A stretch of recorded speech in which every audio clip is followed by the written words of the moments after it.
आज के वीडियो में हम लोग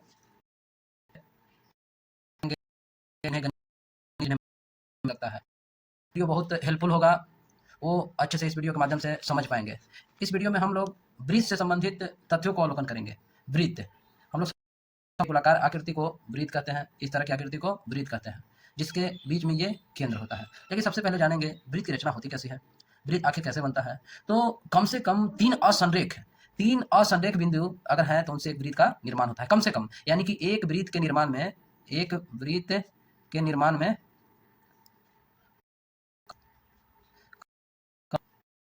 बिंदु चाहिए, रेख चाहिए, तीन चाहिए। अधिक से अधिक होंगे, अधिक से अधिक कितने होंगे? एक ब्रीथ के चाहिए तो कम बिंदु असंरेख हो, यानी में से एक असंरेख चाहिए। हम लोग चलेंगे कि के एक छोटा सा चित्र देखेंगे और वृत्त अच्छा सा जिनमें सब ये क्या है, केंद्र क्यों कहा जाता है? तो क्यों है? क्योंकि इस बिंदु से वृत्त के लाइन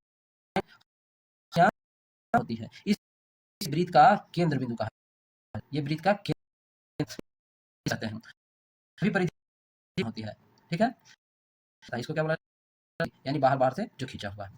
अब कहेंगे केंद्र से परिधि जो मिलाने वाली रेखा वो त्रिज्या कहलाती है, जिसे हम लोग रेडियस कहते हैं।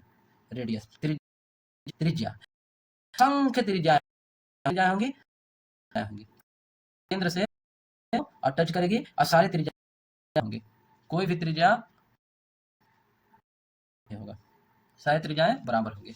अब हम लोग जानेंगे, ये तो त्रिज्याएं होगी, इसे परिधि कहते हैं।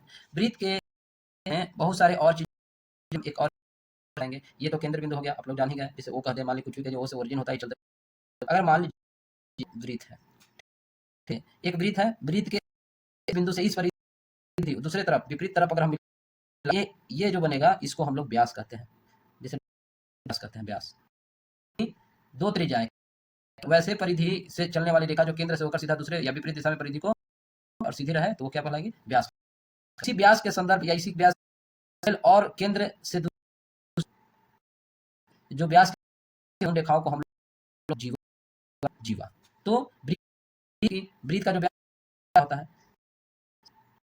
जीवा होता है, जीवा होता है। एक प्रकार का व्यास भी नीचे भी खींचा जाएगा। असंख्य होंगी, असंख्य होंगी। क्या एक है, ये केंद्र हो गया। अब देखें यहाँ दो त्रिज्याएं हैं, दो त्रिज्याओं के बीच जो ये वृत्त होगा इसे हम लोग क्या कहते हैं? हम लोग चाप कहते हैं। अब इसको क्या कह रहे थे? जीवा कह रहे थे, वो चाप है। वैसे बच्चे ध्यान से, जिन्हें मानते हैं या जो है उनके लिए जो काफी हेल्पफुल होगा। अब हम चलते हैं, एक और चित्र बनाते हैं, देखेंगे। एक वीडियो में नहीं, छोटा छोटा वीडियो बनाएंगे के संदर्भ में आ जाएगा। ये क्या है? दो त्रिज्याएं हैं, अब है तो बीच में जो ये क्षेत्र बना इसको हम लोग वृत्त खंड कहते हैं। क्या कहते हैं? वृत्त खंड। वृत्त खंड हो गया बड़ा, मतलब बड़ा।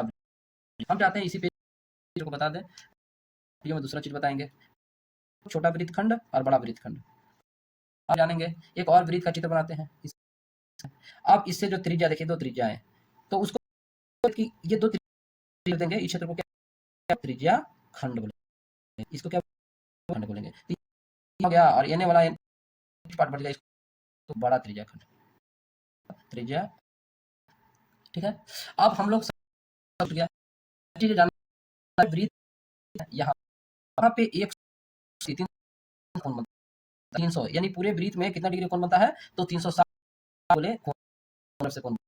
अगर हम यहाँ ऐसे बांट दिए, जिसे हम त्रिज्या खंड मान लीजिए, यहाँ बोले थे कि त्रिज्या खंड है ये, तो यहाँ पे भी तो इस कोण को हम लोग थीटा से दिखाते हैं, और थीटा बराबर 30 डिग्री 4 डिग्री ऐसे कुछ हो सकता है। वीडियो में हम थोड़ा सा बेसिक ज्ञान दिए हुए हैं, और इसके जस्ट आगे इसी से रिलेटेड अभी वृत्त के बारे में ही बताई होती है। तो आज के जो बारे में सब लोग